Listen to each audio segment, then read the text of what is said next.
बिस्मिल्लाहिर्रहमानिर्रहीम। उम्मीद करती हूँ आप सब खैरियत से होंगे। अल्लाह के हुक्म से मैं भी बिल्कुल ठीक ठाक हूँ। आज एक और रेसिपी के साथ हम आए हैं। आज मैं बनाने लगी हूँ ब्लैक चने का सालन, जो कि बहुत मज़े और बहुत आसान तरीके से मैंने बनाया है। तो फुल वीडियो देखने के लिए आप मेरे चैनल पे जाएँ, जिसमें मैंने हर एक चीज़ डिटेल के साथ आपको बता दी है।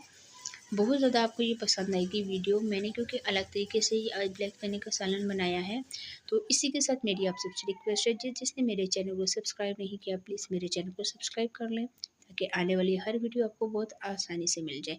और अगर मेरी वीडियो पसंद आती है तो प्लीज़ लाइक और सब्सक्राइब का बटन ज़रूर दबाएँ। जी, तो उम्मीद करती हूँ कि आज की ये रेसिपी आपको ज़रूर पसंद आएगी। तो आज के लिए इतना ही। इंशाल्लाह नेक्स्ट वीडियो में आपके साथ मुलाकात होगी एक और न्यू रेसिपी के साथ। तब तक के लिए मुझे दीजिए इजाज़त। दुआओं में याद रखिएगा, अपना बहुत सारा ख्याल रखिएगा। अल्लाह हाफ़िज़।